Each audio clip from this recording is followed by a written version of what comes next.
Why am I looking at a cookie sheet? Probably just went through your head. This is just going to be a quick little video that I came up with. Let me get something out here on the table for you guys to look at. Oh, paper plate. I know, big surprise there. Let me get something else.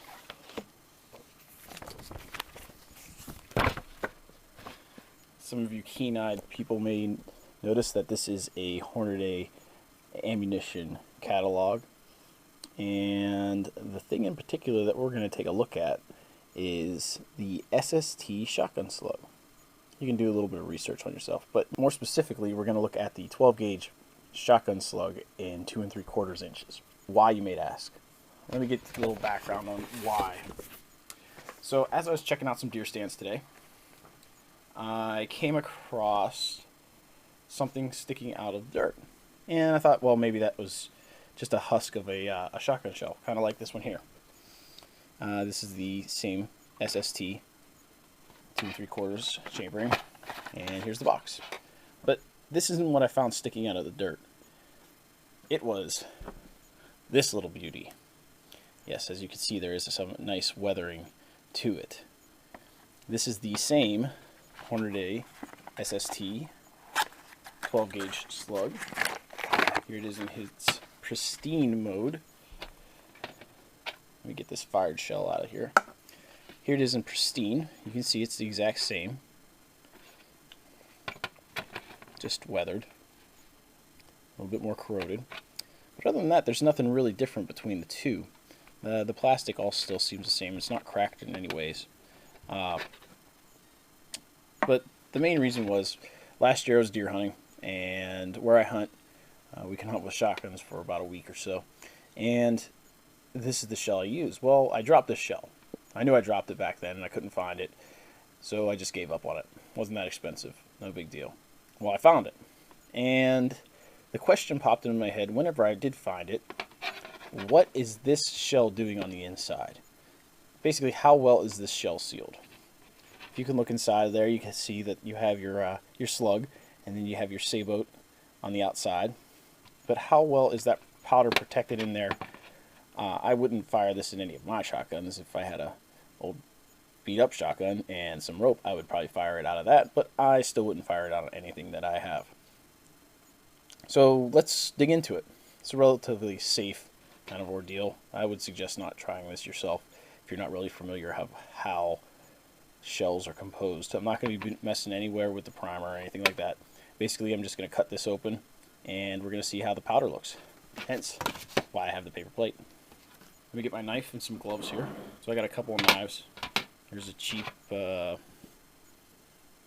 Clean Tools. I don't even know where I got that from. And then I've got this nice Gerber and my always sharp Leatherman tool. So let's start digging into this. I do reload rifle rounds and handgun rounds, but I don't reload shotgun rounds, so this is going to be interesting to see how this is comprised of or composed of inside here.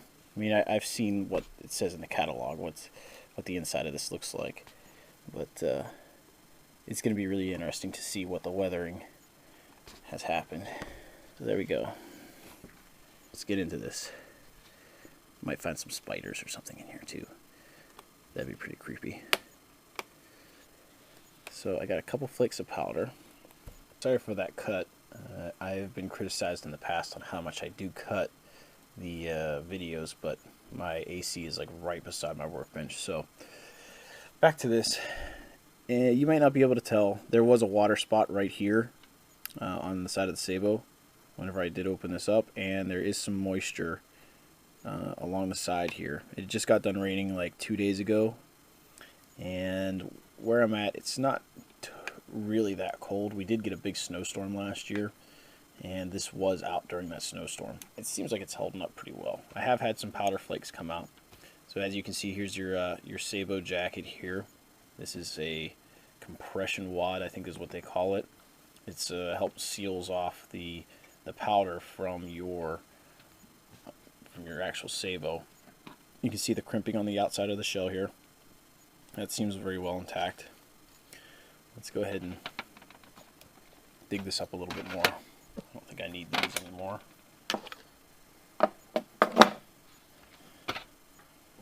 Alright. See if I can't pry this up. One thing at a time.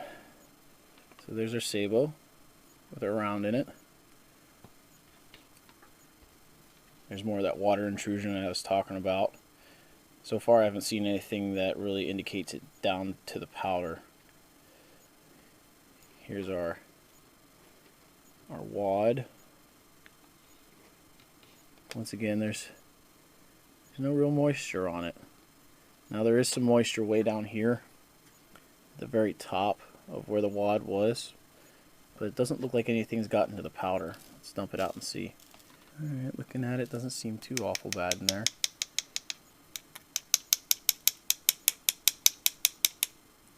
No, doesn't look like there's any moisture intrusion into the bottom of the shell.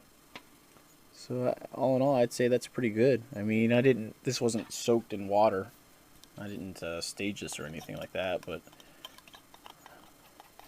I mean, if you're worried about your round getting wet while it's inside your pocket or something like that and using it, I wouldn't worry at all about it. Of course, with most modern cartridges, I wouldn't worry about it to begin with, but if you're one of those people who might have a question about it, let's dig open this sabot and get this round out of there. You can see some of the dirt that was packed around it. There's the round. Is that a nasty little critter right there? No, just some dirt. So there's a round. Doesn't look too worse for wear. I mean, if you were looking at this, maybe just a little bit of cleanup with my fingertips here, and you wouldn't be able to tell the difference between this and a brand new round, I don't think. Maybe something in your pocket that was, you touched with your fingers or sweat on, but it doesn't look any worse for wear. I thought it would have been more corroded than that. Here's a look inside of the sabot. All in all, I mean, that's a pretty good thing. I know you're probably thinking the same thing am I. Let's see if that powder still lights. I'm not going to do something crazy and light it all, but I will light a little bit of it off. Kick it over here. I don't want to destroy my only camera that I have for this. Alright, let's see what it does.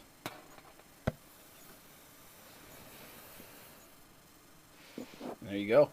That powder still looked good to me. I mean, I didn't see any smoke, anything crazy. So there you guys go. That's a look at the inside of a well-weathered Hornady 12 gauge 2 3/4 inch chambered SST shotgun slug. Hope you guys enjoyed a quick little video of mine. As quick as it was. A little interesting thing that I thought maybe some of you would like. If you got any more questions or anything you might want to see, let me know. I got a couple more videos coming down the line. So, as much as I can allot time for. Thanks for watching.